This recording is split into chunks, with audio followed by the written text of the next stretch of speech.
예수께서 가라사대 오늘 5번째 말씀입니다.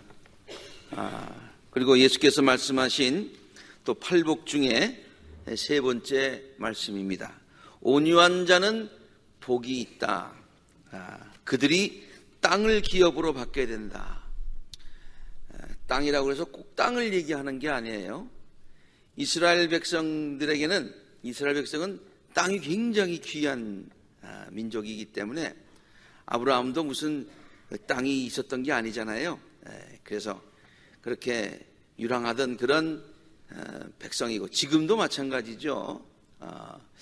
그래서 그 땅이 굉장히 귀하기 때문에 땅을 기업으로 받는다라고 하는 것은 축복의 가장 큰 축복이라고 생각을 했어요. 그래서 가장 큰 축복의 상징, 그것이 바로 땅을 기업으로 받는다는 거죠. 자, 그럼 누가 땅을 기업으로 이렇게 큰 축복을 받느냐? 온유한 사람이 그렇게 받게 된다고 하는 거예요.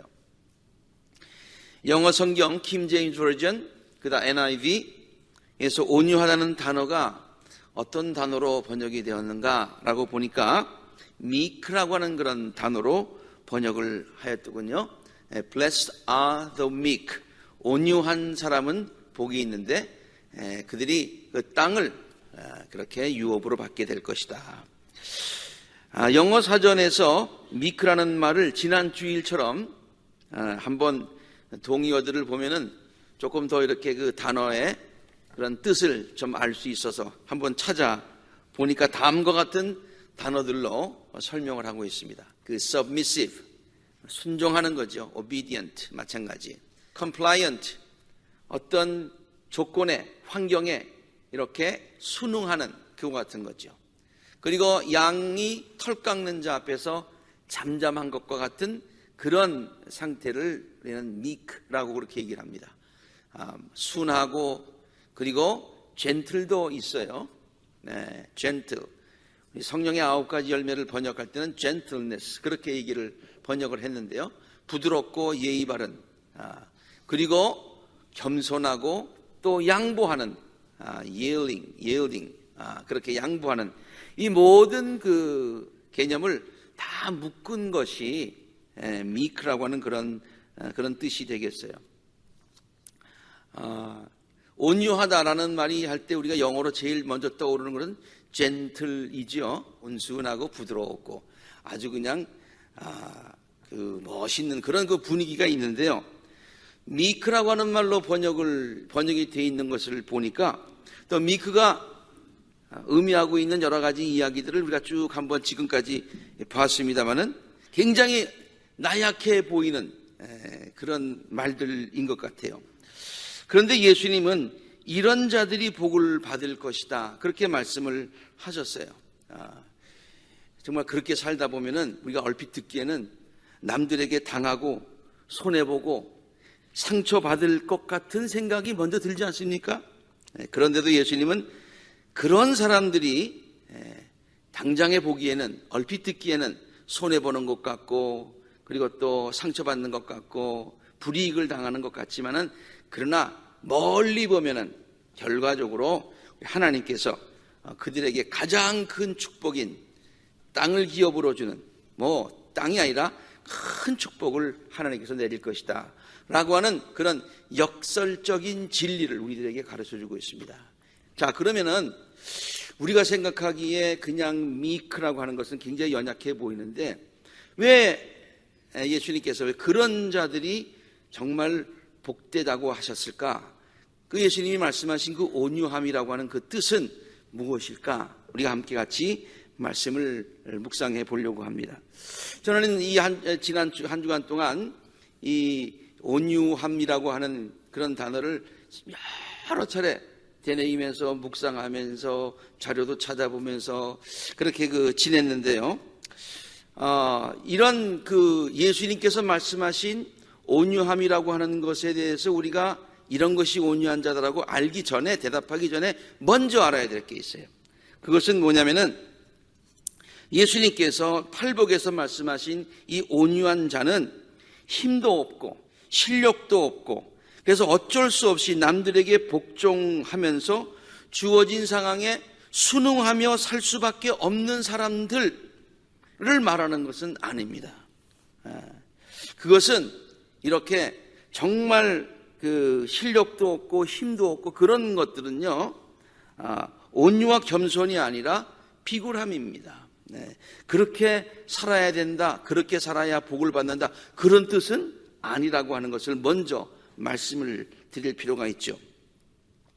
예수님께서 말씀하신 것은, 온유함이라고 하는 것은 비록 힘도 있고 실력도 있고 능력도 있고 보이스를 낼 만도 하고 이렇게 남들이 볼 때 그럴듯한 것 같지만은, 그러나 그것들을 잘 조절해서 부드럽고 또 부드럽게 말과 행동으로 표현하는 지혜. 할 수 있지만 그것을 부드럽게 말과 행동으로 표현하는 지혜, 이것을 온유함이라고 그런다. 말이 힘이 없는 게 아니에요. 말이 굉장히 힘이 좋습니다. 그러나 잘 길들여진 말은 굉장히 온순하지요. 마찬가지로 힘이 없어서 온순한 게 아니라, 부드러운 것이 아니라 있으면서도 말과 행동으로 부드럽게 표현되는 그런 지혜, 그것을 온유라고 말씀하고 있고, 그러한 자들이 복되다고 예수님께서 말씀하신 것이죠. 조금 더 구체적으로 온유함에 대해서 한번 생각해 보겠습니다. 제가 온유함이라고 하는 말을 가만 묵상하면서 깨달았던 것은, 이 온유라고 하는 것은 단어가 그냥 아무것도 없는데 공중에 떡 떠 있는 단어가 아니라, 이 온유라고 하는 것은 관계 속에서의 의미가 있는 그런 말이에요. 누구와의 관계를 통해서 내가 온유하다, 그거지 아무런 관계도 없는데 나 혼자 온유하다, 그건 아니잖아요. 그렇죠? 그래서 그렇게 생각을 하다 보니까 그럼 누구와의 관계에서 온유하라는 말씀일까라는 그 다음 퀘스천에 제가 묻게 되었고, 그것은 뭐냐? 첫째는 하나님과 나와의 관계에서 내가 하나님 앞에 온유한 태도를 보여야 되겠다. 아마 예수님께서 그렇게 가르쳐 주신 것일 것이다. 저는 그렇게 묵상을 해보았습니다. 하나님 앞에서 온유한 자, 그러면 하나님께서 인정받고 하나님이 상 주시겠다는 얘기고요. 그 다음에 또 우리가 이 세상을 살아가다 보면은 여러 가지 원하던 원치 않던 우리에게 주어지는 환경들이 있어요. 그 환경들에 대해서 우리가 어떻게 대하느냐, 막 짜증내고 막 포악해지고 그냥 막 이렇게 거칠게 대하는 것이 아니라, 그 환경에 대해서 아까 영어 단어 가운데 compliant, 순응하는 그와 같은 자세, 그건 인내가 필요하겠죠. 그런 인내하며 그러한 자세, 그 주어진 환경과의 나와의 관계 속에서의 온유함, 그렇게 온유할 때에 하나님께서 우리를 인정해 주시고 마지막에는 하나님께서 우리에게 큰 축복으로 인도하신다. 그런 말로 제가 묵상을 해보았고요. 그리고 또 우리가 다 알듯이 이것은 우리가 인간관계에서 우리가 가져야 되는 온유한 태도입니다.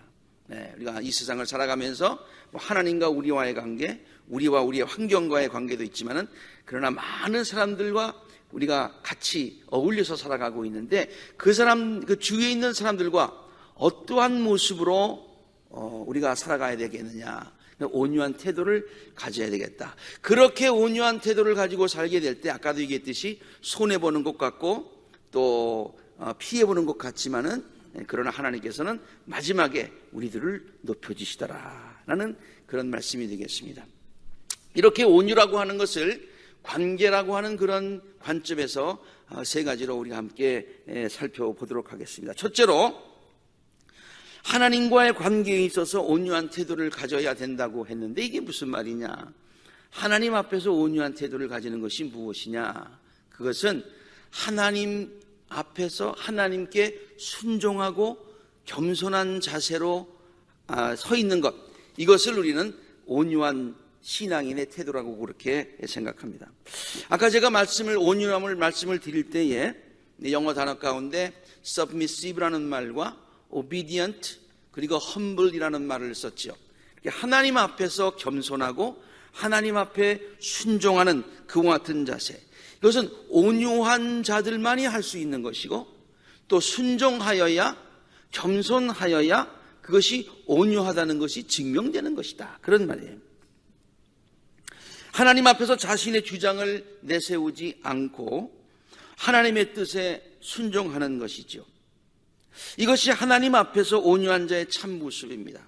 어떤 때는 이해가 잘 되지 않아요.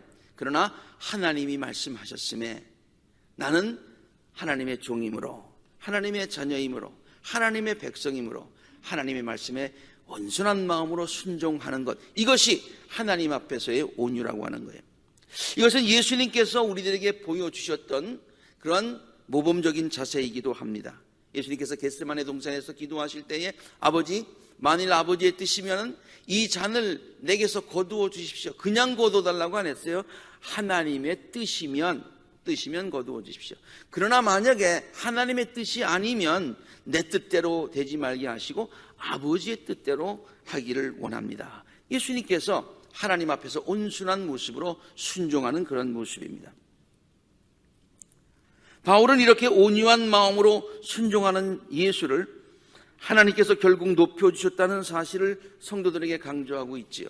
아까 예수님께서 팔복에서 뭐라고 그랬어요? 온유한 자는 복이 있어서 나중에 하나님의 큰 축복을 받게 될 것이라고 했는데, 예수님께서 우리에게 그런 귀한 본을 보이셨는데, 예수님 말씀하신 것처럼 성경의 원리처럼 하나님께서 예수님을 높여주셨다는 거예요. 종의 몸을 취하시고 겸손하게 되고 그 다음 죽기까지 순종하셨어요. 그래서 어떻게 하셨다고 그랬어요? 죽기까지 순종해서 십자가에 죽기까지 하셨습니다. 끝! 이걸로 끝난 게 아니라고 그랬죠. 그 다음에 뭐라요? 그러므로 하나님께서는 그를 지극히 높여주시고 모든 이에 뛰어난 이름을 그에게 주셨습니다. 이렇게 하나님 앞에서 순종하는 것, 우리가 하나님 앞에서 온유한 자가 되기를 원합니까? 온유한 자로 인정받고 축복받기를 원합니까? 그러면 하나님의 말씀에, 하나님의 뜻에 항상 겸손한 마음으로 순종하는 우리들이 되어야 될 줄로 믿습니다. 또 순종도 그렇지만은 하나님 앞에서 겸손한 것, 하나님 앞에서 겸손한 것이 온유한 자의 그런 자연스러운 모습이죠. 이 겸손과 온유는요 굉장히 밀접한 관계가 있어요. 성경에서 얘기할 때에 온유라는 말을 쓸 때에 겸손이라는 말을 같이 많이 쓰고 있는 것을 발견할 수 있습니다. 대표적으로 마태복음 11장에 보니까 예수님께서 이런 말씀을 하셨어요. 나는 마음이 온유하고 겸손하니, 이 말은요 나는 온유도 하고 그리고 또 겸손도 하고 그런 뜻이 아니라 온유하고 겸손한 것이 하나입니다. 온유해서 그 온유함이 겸손함으로 드러내고, 겸손하니까 그 사람이 온유하게 보이고, 이게 다 한 단어예요. 한 단어, 한 뜻이에요. 내 몽이를 베고 나에게 배워라, 이렇게 말씀을 하고 있지요. 그러니까 하나님 앞에서 겸손하다고 하는 뜻이 무엇입니까? 하나님 앞에서 자기를 낮추는 것이죠. 자기의 지혜나 경험을 의지하지 않고 하나님만 의지하는 것입니다. 그리고 내가 한 것이 아닙니다. 하나님이 하신 것입니다. 또 내가 할 수 있는 것이 아닙니다. 이것도 내가 할 수 있는 것이 아니라 하나님만이 하실 수 있습니다. 그렇게 하나님을 의지하고 하나님을 인정해드리고 하나님 앞에서 우리가 겸손한 그 같은 모습, 이것이 하나님 앞에서 온유한 자의 모습이다. 하나님은 이렇게 당신 앞에서 겸손한 자, 그들을 크게 보시고 하나님은 그들을 축복하신다. 제가 언젠가 한번 설교했습니다만, 하나님은 겸손한 자를 높여주시고 교만한 자를 물리치신다고 그랬어요. 이렇게 하나님 앞에서 온유함으로, 겸손함으로 온유한 모습을 보인 사람들은 하나님께서 높여주신다 그랬어요. 잠언서 3장에 있는 말씀도 그 말씀이죠.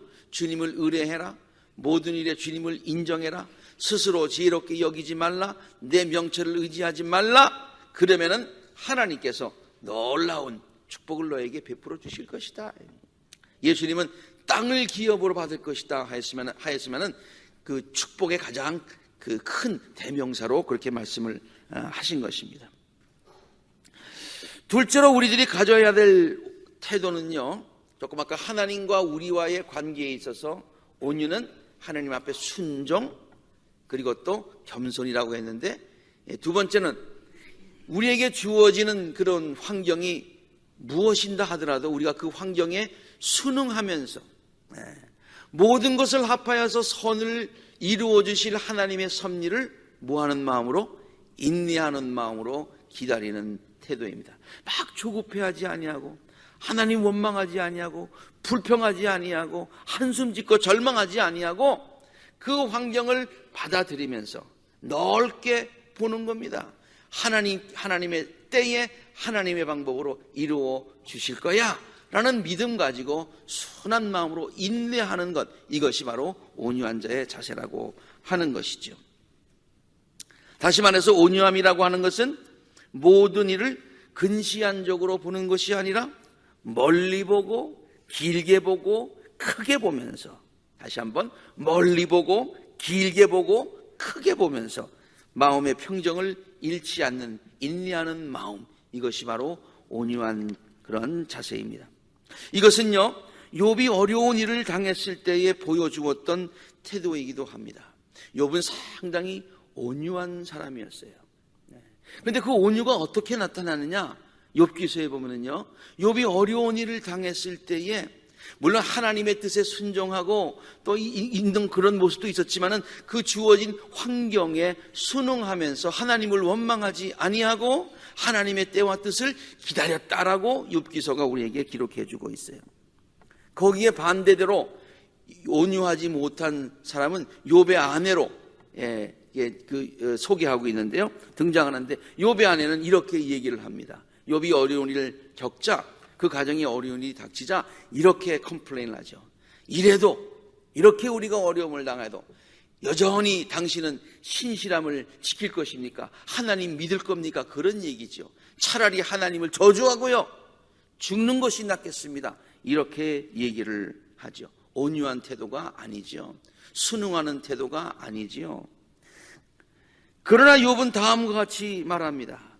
당신까지도 어리석은 여자들처럼 말하는구려. 참 욥이 얼마나 온유한 사람이냐면요, 하나님을 원망도 안 했지만은 자기 아내가 지금 막 그렇게 얘기를 하면은 그냥 보통 사람 같은 경우는 어리석은 여자요, 어떻게 그렇게 얘기를 하느냐.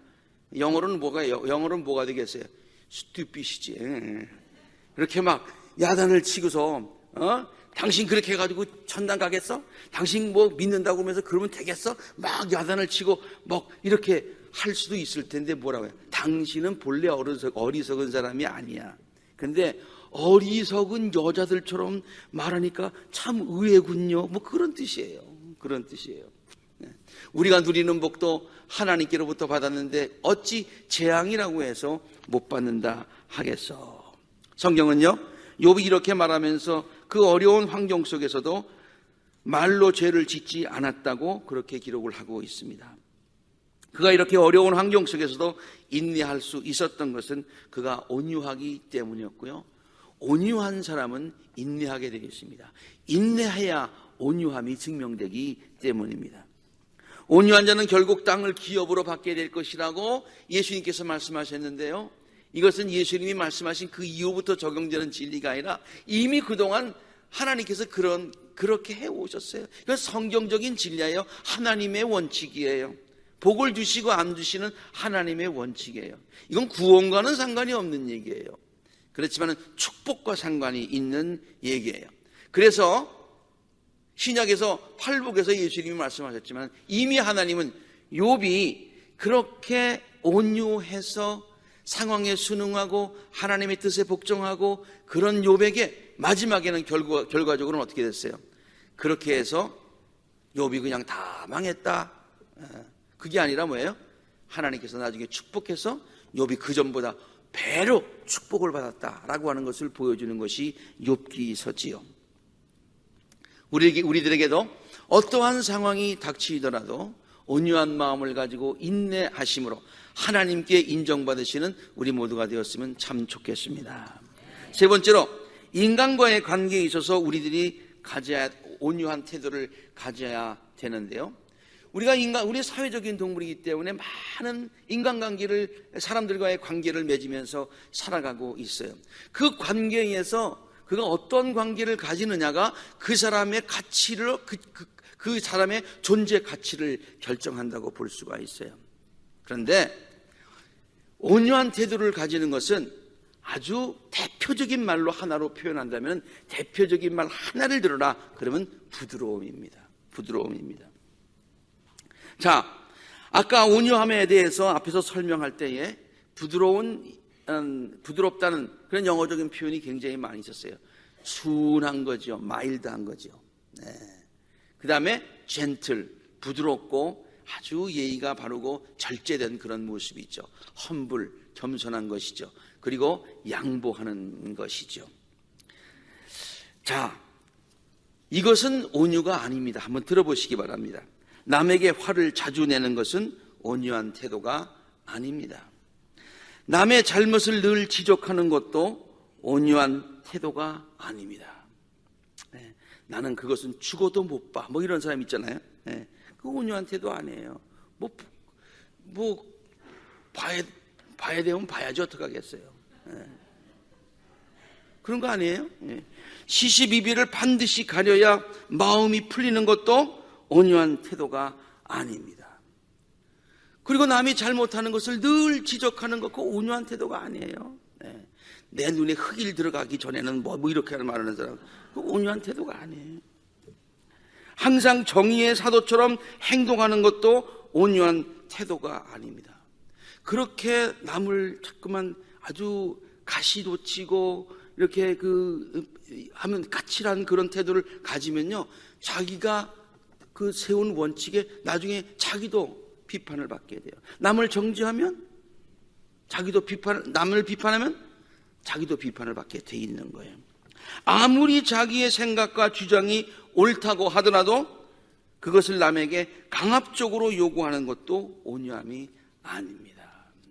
이렇게 하는 것이 가장 좋은 방법이고 옳은 방법이라 하더라도, 남이 하는 것을 보면 답답하고 틀린 방법이라 하더라도 그게 정말 강압적으로 해서 일의 이펙티브내에서 일의 효율성을 위해서 인간관계를 망쳐서는 안 되는 것 아니겠습니까? 이런 것들은 온유함이 아니고요. 지금부터 말씀드리는 것은 제가 이해할 때 온유함이라고 생각해서 한번 이렇게 적어봤습니다. 한번 들어보시기 바랍니다. 얼굴에 미소를 가지고 부드러운 말로 상대방을 대하는 것이 온유입니다. 얼굴에 미소를 잃지 않고 부드러운 말로 상대방을 대하는 것이 온유예요. 남을 나보다 낮게 여겨주는 마음이 온유한 마음이에요. 상대방의 처지와 마음을 헤아려주고 배려해주는 마음이 온유한 마음이에요. 내가 지금 좀 손해를 보더라도 남에게 양보하는 마음이 온유한 마음입니다. 또 상대방이 나에게 다가올 수 있도록 마음의 공간을 마련해 두는 것이 온유한 마음입니다. 그냥 다가가려고 해도 바늘구멍 하나 들어갈 데가 없다, 이런 표현을 쓰는데 그건 온유한 마음이 아닙니다. 누구든지 다가올 수 있는 여유를, 마음의 공간을, 문의 틈을 마련하고 열어주는 것, 이것이 온유함이죠. 여러분, 옐로우 리본, 노란 리본 하면 뭐가 생각납니까? 본래 여러 가지 의미가 있는데요, 노란 리본을 내 의미를 쭉 찾아보니까 The sign of forgiveness, 용서의 의미가 있더라고요. 옛날에 불렀던 그 팝송 중에 가사에 이런 게 있어요. 어떤 사람이 아마 그 아내와의 그런 관계에서 뭐가 잘못했는지, 하여튼 뭐 잘못했겠지. 아내와의 관계도 그렇고 법적으로도 그렇게 해서 감옥에 가지고 3년 동안 감옥 생활을 했나 봐요. 내가 풀려나더라도 집에 가더라도 아내가 나를 용서할까. 그래서 석방되기 얼마 전에 집에다가 편지를 쓰죠. 당신이 나를 받아들였으면 좋겠는데, 그러나 내가 이렇게 요구할 만한 자격은 내가 없어. 내가 이제 버스를 타고 쭉 지나갈 때 만약에 당신이 나를 용서한다면, 그러면은 Old Oak Tree, 여기에다가 노란 리본을 달아주세요. 근데 노란 리본을 보면 내가 그 버스에서 내릴 것이고 집 앞에서 노란 리본이 안 보인다고 해서 내가 당신을 원망하지는 않겠어. 왜? 내가 잘못한 건 내가 아니까. 나는 그냥 그 버스에서 내리지 않고 그냥 지나치도록 하겠어. Tie a yellow ribbon on the old oak tree. 뭐 그런 거 있잖아. 예. 여러분 기억나시죠? 네. 이렇게 노란 리본을 우리들의 마음속에 걸어주어서, 달아주어서, 그래서 이렇게 모든 사람들을 용서해주고 그리고 받아줄 수 있는 마음의 여유를 갖는 게, 이게 온유함이다, 그런 얘기예요. 남이 나와 다른 것을 인정해주는 마음이 온유한 마음입니다. 남이 나와 다른 것을 인정해주는 마음이 그렇게 열린 마음이 온유한 마음이에요. 그리고 그것까지 품어주는 마음이 온유한 마음입니다. 그런데 사실 이 온유한 마음은요, 우리 인간의 우리가 본래 본성을 보면은 온유함보다는 그렇지 않은 것들이 더 그럴 가능성이 훨씬 더 많이 있어요. 그래서 아까 야생마가 길들여져서 온순한 말이 되듯이 우리의 인격이 다듬어져야 되고 신앙적으로 다듬어져야 되는 거예요. 우리의 노력도 있어야 되는 거예요. 그냥 노력만 가지고 되는 것도 아니에요. 그래서 성령의 열매 중에 온유가 들어가는 거예요. 우리가 맺을 수 있는 것이 아니라 성령이 맺어줘야 되는 것이 온유의 열매이긴 하지요. 그러나 우리가 온유한 그런 마음의 하나님과 우리와의 관계에 있어서 온유하고 순종하고 겸손하고, 우리가 어떤 일을 당하더라도 컴플레인하지 아니하고 하나님의 뜻을 기다리고 인내하고, 그리고 모든 사람들을 대하면서 성도답게 넓은 마음으로 베풀며 살아가는 이와 같은 것은 성도의 성숙한 성도의 신앙의 모습이에요. 이것은 우리가 노력해야 되는 거예요. 물론 성령께서 도와주시지만 관심을 가지고 노력해야 되는 거예요. 우리가 예수님의 제자 중에 요한이라고 하는 사도 요한이 있잖아요. 이 요한은 정말로 온유한 사람이 되었어요. 그래서 사도 요한의 그 요한복음도 읽어보면 사랑에 관한 이야기가 많이 있고요. 요한 1, 2, 3서도 읽어보면 하나님은 사랑이시니까 서로 사랑하자. 정말 사랑만을 얘기했던 온유한 사람이 되었어요. 그런데 그는 본래 온유한 사람이 아니었었어요. 그는 그의 형 안드레고 집안 두 형제가 성격이 얼마나 불같은지 예수님께서 그 형제에게 이름 별명을 지어줬는데 보아너게라고 하는 별명을 지어줬어요. 그게 무슨 뜻이냐면 천둥의 아들이라는 얘기예요. 천둥이 어떻게 칩니까? 과당탕탕탕 하고 천둥이 치잖아요. 이 요한은 말이죠, 무슨 일만 있으면 과당탕탕탕탕 하고 나오는 그런 사람이었었던 것 같아요. 성경에도 그 요한이 성격이 엄청나게 급했다는 사실을 우리가 엿볼 수가 있는데요. 한 번은 예수님께서 사마리아를 통해서 예루살렘에 가시려고 했었어요. 그래서 제자들이 먼저 가서 예수님이 오신다 하고 사마리아 사람들에게 이제 그 얘기를 했는데, 사마리아 사람들이 예수님을 반기기는 했지만은 예수님이 자기네들을 통해서 예루살렘에 가신다는 최종 목적지가 예루살렘이라고 그러니까 우리한테 오지 마시라고 그렇게 예수님을 거부한 적이 있었어요. 그렇게 예루살렘 이스라엘 사람들과 사마리아 사람들의 사이가 안 좋았던 것 같아요. 그러니까 예수님한테 왔습니다. 요한이 말이죠. 씩씩거리고 왔어요. 아마 여기 보니까 요한이 예수께 말하였다 뭐 이렇게 얘기했는데요. 제가 만약에 번역한다면 요한이 예수께 씩씩거리며 왔다 뭐 이렇게 했을 것 같아요. 그래가지고 뭐라고 얘기하는 거 아니 어찌 그렇게 우리 예수님을 맞이하지 않느냐, 환영하지 않느냐. 예수님, 지금 우리가 하나님 앞에 기도해가지고 저기다가 불을 내려서 그냥 한꺼번에 확 쓸어버릴까요? 이렇게 얘기를 했어요. 그렇게 성격이 급한 사람이었습니다. 여기 마가복음 9장에 있는 말씀도 마찬가지예요. 요한이 예수님께 말하였어요. 이것도 말이죠, 아주 씩씩거리며 말했겠죠. 선생님, 어떤 사람이 선생님의 이름으로 귀신을 쫓아내는 것을 우리가 봐서요. 그런데요, 그 사람은 우리를 따르는 사람이 아니잖아요. 그래가지고 우리의 그런 그 권리를 저 사람이 뺏어간 거나 마찬가지예요. 저작권 침해예요, 저작권 침해. 뭐 이런 얘기예요. 그래서 우리는 그가 그런 일을 하지 못하게 막았습니다. 그리고 뒤에다가는 안 했죠. 잘했죠. 이런 얘기는 뜻으로 얘기한 거예요. 그러니까 예수님께서 이렇게 말씀하셨어요. 막지 말아라. 내 이름으로 기적을 행하고 나서 시인하를 욕할 사람이 아무도 없지 않느냐. 시작. 우리를 반대하지 않는 사람은 우리를 지지하는 사람이다. 야, 예수님이 이렇게 온유하신 거예요. 넓은 마음을 가지시고요. 다른 것을 인정해 주시고요. 포용해 주시고요. 화를 내지 아니하시고, 그리고 부드럽게 모든 이들을 처리하시는 예수님의 모습을 보는데, 거기에 반대로 사도 요한은 그렇지 못했던 것을 알 수 있어요. 나중에 사도 요한이 예수님의 이러한 모습을 보면서 많이 감동을 받고 나중에 그가 온유한 사람이 되었던 것이지요. 자, 이렇게 온유한 사람, 부드러운 사람, 또 인정해 주는 사람, 양보해 주는 사람, 하나님께서 복을 주시는데 축복의 대명사격인 땅을 기업으로 받게 된다고 얘기는 말씀은 했는데, 앞에서도 잠깐 말씀드렸듯이 이해가 잘 되지 않는 것 같아요. 그렇게 하면은 꼭 손해보고 살 것 같아요. 멋진 마음으로, 넓은 마음으로 했는데 그가 그걸 갖다 감사하지 않고 오히려 나한테 말을 하면 말해놓고서 내가 더 상처받을 것 같아요. 정말 눈을 똑바로 떠도 코를 비워가는 세상인데 내 코 비웠다, 비워갔어요, 이렇게 해가지고 어떻게 세상을 살아가냐, 그런 생각이 들 때가 있어요.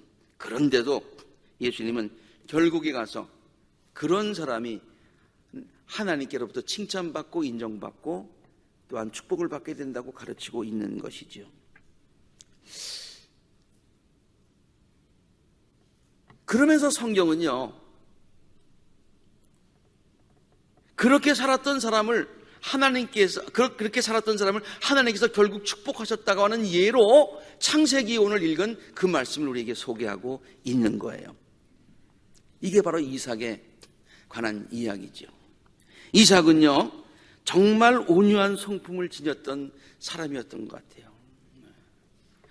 그래서 아버지 아브라함이 이삭을 제물로 드리려고 했을 때도 충분히 그것을 거부하고, 아버지 지금 뭐 하시는 거예요? 하고 도망갈 수도 있었을 거예요.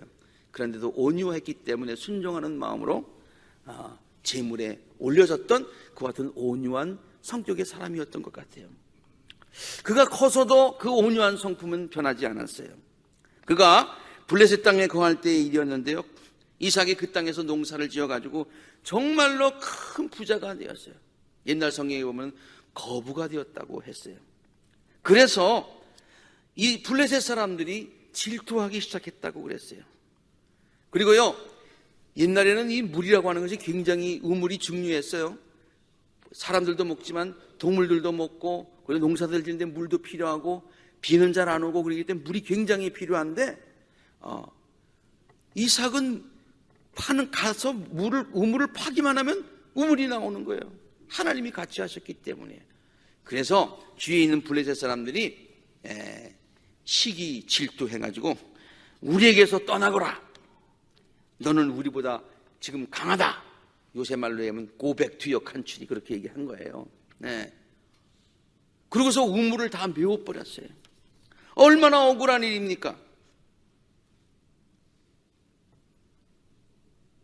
이삭에게도 종들이 많이 있었기 때문에 싸울 수도 있었을 것 같아요. 시시비비를 따질 수도 있을 것 같아요. 법정으로 갈 수도 있었을 것 같아요. 그러나 이삭은 그 사람들을 온유함으로 대처합니다. 성내지 않습니다. 참습니다. 그리고 다른 곳으로 옮겨서 우물을 다시 파는데요, 제가 이 말씀을 준비하면서 이삭이 우물을 옮기면서 3번 파는데요, 옮기면서 파는 게 바로 뭐 옆 동네 가서 파는 게 아니에요. 상당한 거리로 옮겨가서 거기에서 우물을 파는데요, 정말 하나님이 같이 하셔서 파는 데마다 물이 나오는 거예요. 파는 데마다. 이게 보통 일이 아니에요. 여러분, 그냥 판다고 물 나오는 줄 아세요? 물줄기를 찾아야 되고요. 요새는 과학이 발달해가지고 뭐 다 테스트 대도 해보고 이렇게 여기 파면 물이 나온다 해가지고 거의 테스트한 대로 검사한 대로 물이 나오지만 옛날에는 뭐예요?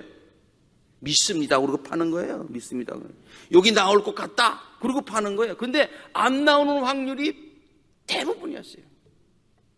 그런데 파는 곳마다, 이삭은 파는 곳마다 물이 나오는 거예요. 왜? 하나님이 같이 하셨기 때문에. 온유한 자를 하나님께서 축복하셨기 때문에 그래요. 그래서 긴 얘기를 짧게 하자면 결국에 가서는 뭐예요? 많은 사람들로부터 존경을 받는 인물이 되었어요. 존경을 받는 인물이에요. 예수님의 성품을 한마디로 요약하라면 온유하심일 것입니다. 세례 요한이 사람들에게 예수님을 소개할 때에 예수님을 이렇게 소개하고 있어요. 보시오, 세상 죄를 지고 가는 하나님의 어린 양입니다. 온유한 자입니다. 이렇게 소개하고 있는 거예요. 온유한 자입니다. 보십시오, 구세주입니다. 보십시오, 메시아입니다. 백말 타고 오신 분입니다. 높으신 분입니다. 이렇게 소개하지 않았어요. 온유하신 분입니다. 이렇게 소개했어요. 이사야서도 이렇게 소개하고 있지 않습니까? 예수님의 온유함을 이렇게 묘사하고 있어요. 그는 실로 우리가 받아야 할 고통을 대신 받으시고 우리가 겪어야 할 슬픔을 대신 겪으시고 그리고 아무 말씀도 어려운 가운데서 하지 아니하시고 마치 도살장으로 끌려가는 어린 양처럼 마치 털 깎는 사람 앞에서 잠잠한 암양처럼 끌려가기만 할 뿐 아무 말씀도 안 하셨다.